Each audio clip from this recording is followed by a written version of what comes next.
여호와께서 모세에게 말씀하여 이르시되 이스라엘 자손에게 명령하여 내게 예물을 가져오라 하고 기쁜 마음으로 내는 자가 내게 바치는 모든 것을 너희는 받을지니라. 너희가 그들에게서 받을 예물은 이러하니 금과 은과 놋과 청색, 자색, 홍색 실과 가는 배실과 염소 털과 붉은 물들인 순양의 가죽과 해달의 가죽과 조각목과 등이와 관유에 드는 향료와 분향할 향을 만들 향품과 호마노며 에봇과 흉패에 물릴 보석이니라. 내가 그들 중에 거할 성소를 그들이 나를 위하여 짓되 물은 내가 네게 보이는 모양대로 장막을 짓고 기구들도 그 모양을 따라 지을지니라. 오늘 말씀은 출애굽기 25장 기쁜 마음으로 바치는 예물입니다. 11월 첫날이 되어서 출애굽 큐티가 시작되었습니다. 오늘부터 출애굽기 25장을 시작하게 되는데 출애굽기 하면 우리가 자동적으로 갖는 생각이 있습니다. 아주 드라마틱한 출애굽의 사건을 많이 생각하게 되더라. 바로의 마음이 강팍해지더니 10가지 재앙이 일어나게 됩니다. 그리고 바로와 군대가 쓰러지면서 물에 잠기고 그렇게 죽게 되는 그런 일들을 보게 됩니다. 그리고는 이스라엘이 많은 재물을 가지고 홍해를 건너는 드라마틱한 이야기, 긴박감 넘치는 영화 같은 스토리를 갖고 있는 것이 출애굽기에 대한 이미지입니다. 그런데 그 대단한 출애굽기에 대한 기사는 실제 출애굽기에서 4분의 1도 채 되지 않습니다. 약 20% 정도밖에 안 되더라는 것이죠.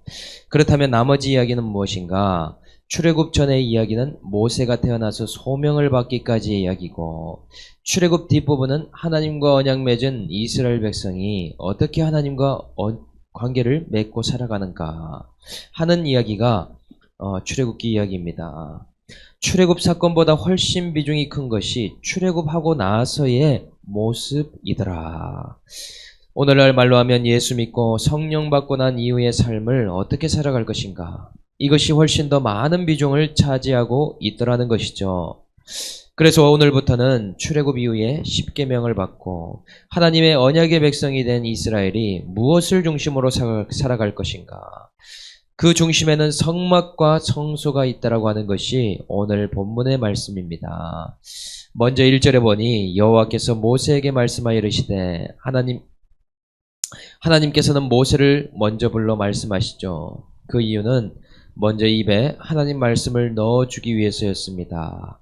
구약 때에는 하나님께서 이스라엘에게 어떤 율례를 주시거나 명령하실 때 모세에게 먼저 말씀하시고 그것을 전달하도록 하셨습니다.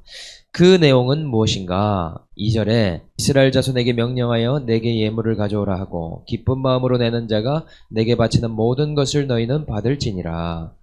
이스라엘 자손에게 명령을 하라고 하시는데 그 명령의 내용이 특이합니다.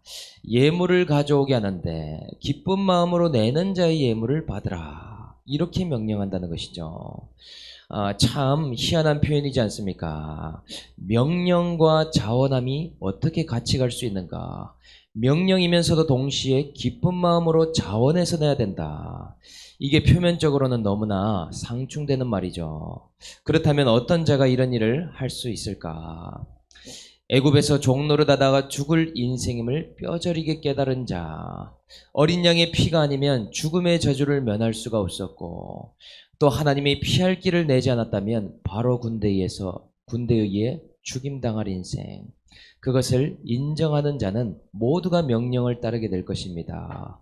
그리고 또 어떤가? 지금까지도 그랬지만 하나님 말씀대로 따라 살면 그것이 가장 안전하고 즐거운 길임을 아는 사람, 이러한 자가 예물을 드리는데 생색내지 않고 인색하지 않으며 기쁜 마음으로 드릴 수 있게 되더라. 그러니 신앙에 있어서도요, 이 명령과 자원함, 이 두 가지 안에서 신비를 보이며 가는 것이 신앙생활입니다. 사명을 감당하는 것 또한 하나님의 명령을 따르고자 하는 마음, 이것만 있다라면 늘 의무감에 쌓여서 기쁨이나 자원함은 부족할 수가 있겠죠. 예배를 드리는 것도 헌금 생활도 마찬가지입니다. 명령으로만 받는다면 어떻게 되겠습니까? 늘 그것을 해야 된다라는 강박에 갇혀서 내 마음에 즐거움이 없게 되더라라는 사실이죠. 그러나 우리는 하나님이 100% 죄인인 나의 삶을 책임져 주셨고 나를 구속하여 주셨으며 구원의 인생이 되게 하셨다.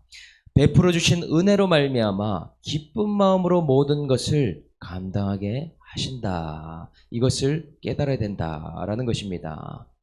여기에 하나님의 신비가 있다는 것이죠. 그래서 신앙생활 하는데 두 가지가 함께 있는지를 우리는 봐야 됩니다. 하나님의 말씀에 대한 순종과 또한 하나님께 대한 자원함과 기쁨이 있는가. 명령에 순복함은 있는데 자원함과 기쁨이 없는 경우들이 많이 있습니다. 억지로 가고 있다면 하나님 앞에 자원함의 은혜를 구해야 되는 것이고, 또 자원함과 기쁨은 있지만 날마다 말씀의 명령에 귀를 기울이지 않는 자가 있습니다. 그렇다면 말씀과 더욱더 가까워져야 되겠죠. 이것이 바로 예배자의 모습이더라. 우리도 예배를 나올 때, 또 일상의 예배를 드릴 때 이 두 가지 원리를 가지고 하나님 앞에 나와야 되더라. 그래서 지금 예물을 갖고 와서 하는 작업이 뭐냐? 이것을 비유로 생각해 보면 참으로 쉽습니다. 두 남녀가 젊은 날에 만나서 사랑을 하면 이런 과정을 겪게 되죠. 시간이 되면 보고 싶어서 만나서 데이트를 합니다. 또 영화를 봅니다. 카페를 가서 커피나 빵 사진을 찍고 또 그것을 사진으로 기록해 놓습니다. 맛집을 찾아가 추억을 남기고 이제 집에 가야 될 시간이 오게 되죠. 그럴 때 이 남녀가 꼭 하는 말이 있습니다. 헤어지기 싫다. 보고 있는데 보고 싶다. 뭐 이런 비슷한 말들을 지금 배우자에게 많이 해보셨을 것입니다. 그러면 나도 이 상대방이 이렇게 얘기하죠. 나도 집에 가기 싫다. 그렇게 서로 집에 안 가고 싶다고 하다가 하는 것이 결혼이지 않습니까? 헤어지기 싫고 같이 있고 싶어서 하는 것이 같이 사는 일이더라. 그런데 하나님과 이스라엘 관계도 마찬가지입니다. 출애굽기 20장에서 이스라엘은 하나님의 프로포즈로 10계명을 받게 되었죠. 너는 이제 나 외에는 다른 신들을 두지 말지니라. 이게 무슨 말인가? 이제 다른 남자 찾아보지 말고 나만 바라보고 살아라. 하나님의 프로포즈이더라. 다른 우상이나 신들을 생각조차 하지 말고 바알이든 몰렉신이든 그들과는 멀리하며 나와 함께 결혼한 인생을 살아가자. 이것이 이스라엘이 받은 언약이더라 라는 것입니다. 그런데 이렇게 프로포즈를 받고 결혼식과 같은 언약도 맺었는데 여기서 끝나는 것이 아닙니다. 무엇이 필요한가? 혼수가 필요하고 신혼집이 필요한 것이죠. 약속의 땅 가나안 땅까지 들어가기 전에 이 광야에서 잠깐 거쳐가는 길이지만 성막과 성소를 지어놓고 내가 너와 교제하며 함께 하겠다. 이것이 성소의 의미더라. 그래서 우리는 성막 이야기만 하면 또 지루한 이야기가 시작됐다. 읽기 힘든 성경이 또 나왔다 하면서 또 몇 규빗 이거 안 나오나. 이런 재미없는 말씀을 왜 여기 넣어놨나. 우리는 그렇게 생각하지 않습니까? 성경의 고비 중에서도 이 할딱고개처럼 잘 넘어가지 않는 말씀이 출애굽기 하반기와 민수기 말씀이라고 우리는 생각하더라는 것입니다. 그런데 그것이 아니죠. 이 말씀은 지루한 말씀이 아니라 굉장히 설레는 말씀입니다. 이제 신방을 꾸미듯이 너와 내가 가진 것으로 함께 신혼집을 꾸미고 살자. 너무나 기대되고 설레고 새로운 꿈을 꾸게 하는 곳. 그곳이 성소이고 성막이더라는 것이죠. 그래서 가나안 땅에 들어가기까지 남편 되신 하나님과 교제하는 곳. 그것이 바로 예배이고 나의 성소 베델이다 라는 사실입니다. 우리는 그래서 하나님 나라에 들어가기까지 이 땅에서 하나님과 만나는 곳에 예물을 가지고 오므로 성소와 성막을 짓는 일에 힘쓰게 하게 하신다. 그래서 가져오라고 하는 예물은 무엇인가? 3절부터 나오고 있습니다. 3절에 보니 너희가 그들에게서 받은 예물은 이러하니 금과 은과 놋과. 가장 먼저 나오는 예물이 금, 은, 놋, 이 동이라고 나오고 있습니다. 금속을 먼저 하나님 앞에 내라고 하죠. 그런데 이런 귀금속이 어디에 사용되길래 가져오라고 하실까? 그리고 이스라엘 백성들이 무슨 돈과 이 귀금속에 있길래 내라고 하시는 것일까? 이 생각을 하게 됩니다. 그런데 보면 출애굽할 때 애굽 사람에게서 은금 패물을 취하게 하시면서 나오게 하셨죠. 애굽 사람들이 장자가 죽고 정신이 없는 그때에 빈손으로 나오지 않게 하시고 손에 갖가지 보석들을 가지고 나오도록 하나님이 인도해 주셨습니다. 지금 애굽에 잡혀 죽지 않을까, 출애굽 못하면 어떻게 하는가, 그런 상황에서도 빈손으로 나오지 않게 하셨다. 이것을 기억한다면 예물로 드릴 것까지도 하나님이 주신 것이죠. 하나님께 받은 것을 드리라 한다는 것입니다. 그래서 금, 은, 놋은 어디에 쓰이나? 이것은 주로 물두멍이나 번제단을 입히는데 놋이 많이 쓰이게 됐습니다. 놋은 회개 또는 자신을 거울처럼 보게 만드는 것이죠. 물두멍에서 손을 씻어도 나 자신을 봐야 되는 것이고, 번제단에서 속죄제를 드려도 내 자신의 죄를 보지 못하는 사람은 온전한 예배를 드릴 수가 없게 되는 것입니다. 그리고 금은 조각목을 싸거나 금 향단을 입히는 데 쓰였습니다. 금은 정금과 같은 믿음을 말합니다. 향단은 기도를 말하는데, 기도를 해도 신앙생활을 해도 정말 중요한 것은 금으로 싸지 않으면 안 되더라. 믿음 없이 할 수 있는 것이 아무것도 없다라는 것이죠. 성수에서 생활할 때의 모든 행위와 모든 헌신과 모든 기도, 예배 행위에는 반드시 정금과 같은 믿음으로 행해야 됩니다. 그것이 하나님이 받으실 만한 예배가 되고 제사가 되기 때문이더라. 출애굽기가 이런 섬세하고 디테일한 하나님의 책이더라라는 사실입니다. 그래서 7가지 중에 두 번째가 4절에 나옵니다. 청색, 자색, 홍색 실과 가는 배실과 염소털과. 기금속 다음 두 번째는 염색 실이 나오고 있죠. 청색, 자색, 홍색, 배실. 이것은 양모를 염색한 실을 말합니다. 이런 색을 입힌 양모로 무엇을 하기 위해서 가져오라고 하는가? 이것은 성막의 휘장을 만들고 막의 덮개를 만들 때 이 4가지 실이 쓰였더라. 색을 쓴다는 것은 어떤 보이는 것을 주목하게 만드는 효과가 있습니다. 가시성을 드러내서 어떤 의미를 담기 위해서 색을 쓴다는 것이죠. 예를 들면 이마트는 노란색을 쓰고 홈플러스는 빨간색을 갖고 있으며 삼성은 파란색을 갖고 있고 스타벅스는 초록색을 마케팅으로 갖고 있습니다. 그것은 무엇을 의미하냐? 한 가지 색을 대기업이 갖고 있으면서 주목하게 만들고 그 색깔만 봐도 연상하게 만드는 효과를 가지겠다. 그것이 바로 색깔 마케팅인 것이죠. 그렇다면 이 성소에서 이 4가지 색이 의미하는 바가 무엇인가? 하늘의 색과 같은 청색, 왕의 의복에 들어가는 자색, 그리고 피와 희생을 나타내는 홍색, 그리고 깨끗함과 의를 나타내는 배색, 흰색이라고 말할 수 있겠죠. 이 4가지가 주목시키는 색은 바로 그리스도를 말하고 있습니다. 그래서 성소의 중심은 누구이냐? 바로 성소에 오는 자마다 주목해야 할 유일한 대상은 예수 그리스도, 어린 양을 나타내는 것이 이 4가지 색이라는 것이죠. 우리는 사람이나 환경의 실을 보는 것이 아니라 그리스도의 실을 볼 수 있어야 됩니다. 나의 예배의 중심에는 예수를 주목하는 것이 반드시 있어야 되더라 라는 사실이죠. 나의 신앙의 센터에는 말씀이신 그리스도를 쫓는 일이 있어야 되고, 형형색색 내 삶에 나타나신 그리스도를 중심으로 예배하지 않고 그리스도를 중심으로 살지 않으면 자꾸 눈이 엉뚱한 곳으로 가게 되더라. 사람을 주목하면 실망하고 환경을 주목하면 낙심하며 땅을 바라보며 가면 비교하며 부러워하는 인생을 사는 것, 그러한 삶을 벗어나도록 하는 것이 이 4가지 실을 통해서 성막에 주목하는 그러한 것을 보라라고 하나님이 말씀하시는 것이죠. 성막이 참으로 신기하지 않습니까? 그리고 이어서 3번째는 순양의 가죽과 해달의 가죽들이다 라고 기록합니다. 7가지 중에 세 번째는 가죽을 말하고 있습니다. 휘장과 덮개를 만들 때 같이 쓰는 것이 이 바로 가죽들이죠.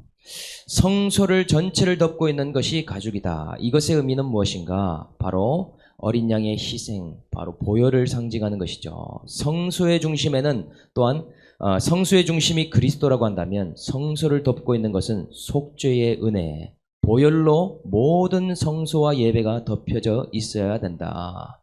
그래서 예배에 나오는 것은 우리의 견건이나 노력이나 우리가 드리는 제물이 아니라 그 모든 것에는 속죄의 은혜가 덮여져 있어야 되더라.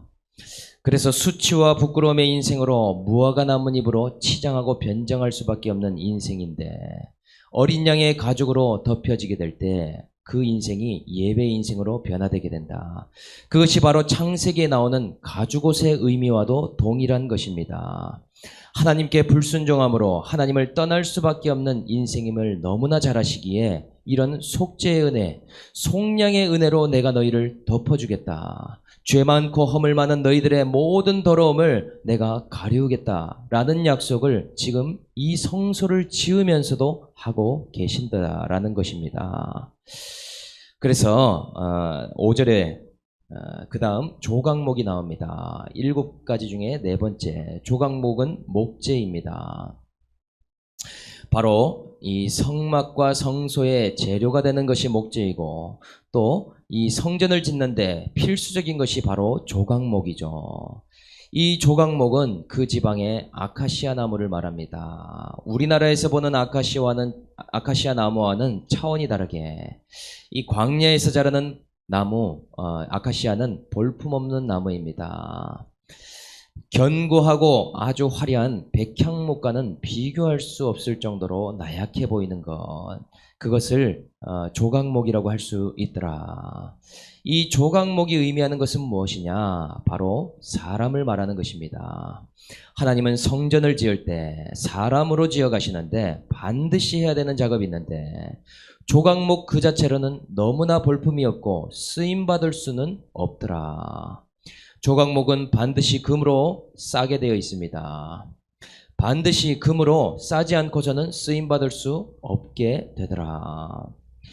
그래서 나의 본성 그 자체로 쓰임받는다면 시기와 질투와 거짓과 분노와 음란과 방탕으로 태워져야 할 지옥의 땔감밖에 될 것이 없는데 하나님이 변화시키셔서 금으로 싸게 될 때 정금과 같은 믿음으로 하나님의 성막에 지음받는 한 가지의 재료로 쓰임받게 된다. 누구든지 어떤 사람이든지 상관없습니다. 강도이든 아니면 어떠한 큰 죄를 지은 자든 믿음의 사람으로 변화될 때에 성전으로 연결되어 성전의 한 부분으로 지어지고 쓰임받는다라는 의미가 이 조각목에 담겨져 있더라. 그 다음 6절에 5번째 등류와 관유가 나옵니다. 6절에 보면 등류와 관유는 드는 향료와 분향할 향을 만들 향품과 그래서 향단에 들어가서 향을 피우는 것이 뭐냐? 바로 이 등류입니다. 향단을 믿음으로 만들었다면 그 안에 향단이 꺼지지 않게 만드는 것이 뭐냐? 그 비결은 바로 기름이다. 등류와 관유와 같은 기름이 있기에 그 향단이 꺼지지가 않는 것입니다. 이것이 무엇을 말하느냐? 바로 우리 신앙의 중심에 있는 성령을 의미하는 것이죠. 믿음으로 기도하고 하나님께 나아가는데 그 향이 꺼뜨려지지 않고 계속해서 올라가는 그 비결의 중심에는 보혜사 성령이 계신다. 날마다 기름을 부어주시는 성령이 존재하기에 그 기도의 향이 꺼지지 않는다는 것이죠. 그래서 믿음으로 기도하면 성령이 우리의 기도를 붙잡아주기 시작하는 것입니다. 이 말씀 묵상과 성령 안에서 하는 기도를 따로따로 생각하는 경우가 있는데 이것이 이론론인 것이죠. 한 말씀과 한 성령이 동일한 영이다. 믿음으로 나아가는 자는 성령이 확증해 주시고 주장해 주시는 것이죠. 처음에는 내가 말씀 듣고 기도하는 것 같지만 내가 생각하지 않는 것들을 떠오르게 만들어 주시고 응답해 주시며 말씀하시며 생각나게 하시며 떠오르게 하시는 분, 그분이 바로 성령 하나님이십니다. 그래서 말씀 큐티 훈련과 동시에 해야 되는 것이 있다면 성령 안에서 기도하는 것, 이것을 반드시 훈련 받으셔야 되는 것이죠. 그 성령이 한 분이기에 말씀 가운데 깨닫게 하신 것들을 또한 기도 가운데 확증해 주실 것입니다. 어떠한 기도 제목이나 어떤 문제 앞에서 말씀으로 해석 받았음에도 불구하고 마음이 답답하고 찝찝할 때 어떻게 해야 되는가? 성령께서 내 마음에 주시는 마음으로 내 마음의 평안한 뜻을 헤아릴 수 있도록 분별하게 하시는 그것으로 우리는 또한 확증할 수 있더라. 성령과 친밀한 사람은 말씀이 들리는 것과 동시에 하나님의 마음을 잘 받게 되는 것이죠. 이것이 한 가지임을 오늘 또 이 성소의 재료를 통해서 말씀해주고 있습니다. 그 다음 6번째, 향료와 향품을 말하고 있습니다. 이것은 뭐냐? 향이 나는 고급 기름을 말하죠. 주로 어떤 것들이 있는가 보니 모략과 창포와 계피와 육계, 이러한 것들이 있었다고 합니다. 이런 향료는 언제 쓰는가? 몸을 단장할 때 쓰거나 장례할 때 주로 사용되었다. 왜냐? 향료나 향품은 부패의 속도를 늦추고 해충을 쫓아내며 향기 나게 만드는 역할을 하기 때문에 그렇더라. 이것은 무엇을 또 우리 신앙에서 의미하는가? 내 성품대로 하는 것 말고 믿음으로 하는 섬김과 헌신을 말한다. 마리아가 향유를 예수님 발에 부은 것은 믿음으로 한 것인데 옆에 있는 사람들은 무엇으로 이야기했는가? 그것을 낭비한다라고 말하면서 이해하지 못했습니다. 내가 갖고 있는 내 성품과 이해타산으로 하는 섬김에는 향기가 날 수가 없겠죠. 나의 인색함이 드러나고 나의 생색이 터져 나오게 되며 향료와 향품을 드리거나 붓기가 어렵고 향기는 더더욱 날 수가 없게 되는 것입니다. 한 가지 섬김을 해도 성소에 있으면서 나에게 기름을 부어주시고 값없이 주신 은혜로 말미암아 해야 된다. 그래서 저도 사역을 하다 보면 이렇게 한다고 정말 사람들이 과연 한 가지라도 알아줄까, 이런 생각이 날 때에 생색이 날 때가 있습니다. 헌신하다가도 적당히 하자, 이런 마음이 생길 때가 참 부패한 마음으로 하나님 앞에 드리는 순간이구나, 이 말씀을 통해 생각하게 됩니다. 나같이 악취나고 죽음 가운데 빠진 시체와 같은 자를 살려주시고 하나님이 기름 부어주셨는데 나는 왜 이러한 향료와 향품을 드리는 것을 인색하게 생각하는가? 참 주님이 들으시면 황당하시겠다라는 생각을 조금 하게 되었습니다. 나에게 부으신 기름을 생각할 때에 나의 향료를 마땅히 드리면서 갈 수 있게 되더라라는 것이죠. 그래서 마지막 7번째 7절에 보니 호마노며 애복과 흉패에 물릴 보석이니라. 7번째 마지막은 보석을 이야기하고 있습니다. 대제사장의 흉패에 들어가는 보석은 총 12가지입니다. 옥수와 남보석과 벽옥과 홍보석과 홍만호와 녹보석과 담양옥과 녹옥과 황옥과 자수정과 청옥과 비취옥이다. 성경에 이 12가지의 보석이 이름이 나오고 있죠. 그런데 이 보석들을 대제사장의 가슴팍에 박아두는데 금태로 물려서 3개씩 사열로 가슴에 두었습니다. 그래서 그 12가지 지금 보석을 가져오라. 그래서 처음과 마지막은 어디서 가져온 것이냐? 바로 애굽에서 출애굽할 때 가져온 것이죠. 금은 보석들과 보화들, 이것은 광야에서 얻은 것이 아니라 이 애굽 땅에 있을 때에 홍해를 거쳐서 가지고 온 것들을 말하고 있습니다. 이것은 이스라엘 백성들이 세상에 살 때에 그곳에서 얻은 것들, 그리고 2번째부터 6번째까지는 광야에서 추출된 것들로 하나님의 성막의 재료로 삼고 있음을 우리는 볼 수 있더라. 그런데 이것이 하나님 나라에도 동일합니다. 하나님 나라에 12문이 있으니 이 12보석이 달려있는 것을 우리가 보게 될 것이라는 것이죠. 보석마다 색깔이 다르고 빛이 다르며 모양이 다릅니다. 그래서 천국의 12문에는 12지파의 이름과 동시에 보석이 달려있는 것을 우리가 말씀을 통해서 알고 있죠. 예수님의 또한 보좌 좌우에는 구약의 12지파와 신약의 12제자들이 앉아 있습니다. 그리고 그 후에 순교자들을 중심으로 주님을 위해 믿고 살았던 허다한 신자들이 그곳에 있게 되더라. 성소와 성막을 만드는 재료가 총 7가지인데 이것은 마치 하나님이 천지창조를 7일 동안 하셔서 온전하게 만드시고 마치신 것처럼 이 성소의 의미도 동일합니다. 하나님의 완전한 계획과 하나님의 온전한 디자인 가운데에 믿음 있는 사람들의 헌신과 자원함을 통해서 만들어 가시기를 원하시더라. 하나님께서 다 준비하고 하나님이 재료까지도 다 내서 혼자 만드시는 것이 아니라 믿음의 백성들과 언약의 사람들을 통해서 온전한 모양으로 만들어 가시는 것, 그것이 성막이 된다라는 것입니다. 그래서 뭐라고 하는가? 8절 9절에 내가 그들 중에 거할 성소를 그들이 나를 위하여 줄 때 물은 내가 내게 보이는 모양대로 장막을 짓고 기구들도 그 모양을 따라 지을지니라. 하나님께서 성소를 짓되 이스라엘 백성 마음대로 지으라고 하지 않으시고 하나님께서 보여주신 대로 말씀하신 모양대로 지으라고 명령하고 계십니다. 그러니 모든 성막의 디자인과 청사진을 하나님이 먼저 그리셨고 먼저 만들어 놓으셨다라는 것이죠. 그 이후에 모세와 이스라엘 백성들에게 하나님이 내려주신 것입니다. 그런데 재밌는 사실은 히브리서 8장의 성막과 성소에 대해서 뭐라고 하는가?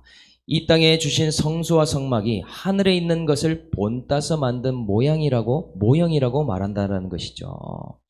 이 성소의 모양은 무엇의 그림자인가? 바로 하나님 나라를 예표하는 그림자다. 성막은 무엇의 실체를 보여주기 위한 것인가? 하나님 나라의 장막을 보여주는 모형과도 같은 것이다.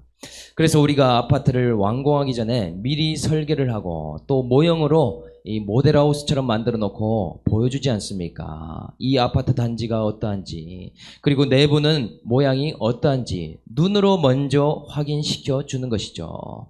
마찬가지로 지금 우리가 드리는 예배는 어디서 오는 것인가?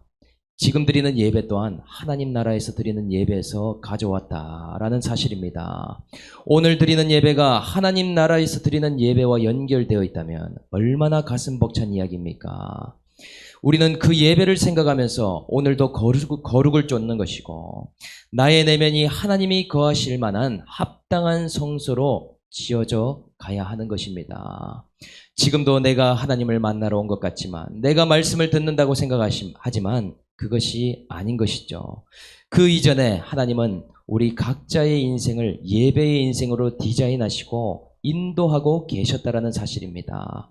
우리가 세상에서 방황하고 있을 때, 애굽에서 죄와 사망의 종노릇하고 있을 때부터 하나님이 나를 아셨고 기억하셨고 사건과 고난을 통해 준비시키셨으며 오늘 이 자리까지 부르셨다는 것을 인정하는 것, 그것이 성소의 인생을 살아가는 인생들의 출발점이다라는 사실입니다. 오늘 그래서 우리의 인생의 목적은 거룩인데 그것을 또한 풀어 설명한다면 성막을 만드는 인생입니다. 하나님이 임재하시는 성전으로 지어져 가는 과정이 우리의 인생인 것이죠. 공동체적인 성소는 교회이고 개인적인 성소는 내 내면의 성전입니다.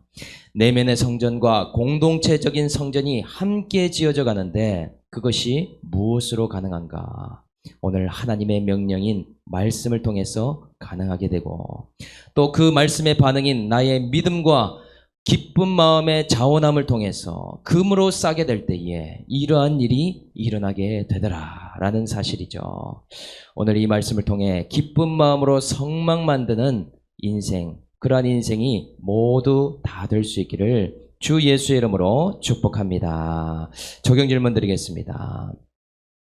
나는 말씀에 대한 순종과 또한 자원함 중에서 무엇이 부족합니까? 나에게 값없이 주신 것들 중에서 스스로 보물처럼 여겨서 하나님께 드리기 어려운 것은 무엇인가요? 성막을 통한 예배의 7가지 모습 중에서 나에게 해당되지 않는 것은 무엇입니까? 오늘 말씀 생각하면서 한번 기도하겠습니다. 하나님 아버지, 애굽과 같은 세상에서 죄의 종노릇 하다가 죽을 인생이었습니다. 죄와 사망의 저주 앞에서 예수 어린 양의 피로 저를 건져주시고 인생에서 성막 지을 수 있는 영광을 저희들에게 주심에 감사합니다. 성소와 성막을 지으라는 명령을 들어도 어떤 모양으로 어떤 양식으로 지을지 몰라 내 마음대로 지을 것을 아시기에 오늘도 말씀의 명령을 따라 하나님이 보여주신 모양대로 지으라고 말씀하십니다. 그 성소의 재료 7가지에 어떤 의미가 있는지를 오늘 우리들이 깨닫고 하나님의 명령대로 짓되 자원함과 기쁜 마음으로 지어갈 수 있는 저와 세계비전교회 모든 식구들이 될 수 있도록 은혜를 베풀어 주시옵소서. 어떤 경건의 행동과 어떠한 섬김을 하여도 믿음으로 하게 해주시고 성령이 확증하시는 뜻을 깨달아 내면의 거룩으로 하나님의 성전으로 세워져가는 세계비전 공동체 모두가 되도록 은혜를 내려 주시옵소서. 감사를 드리며 우리를 권하신 예수님의 이름으로 기도드립니다. 아멘.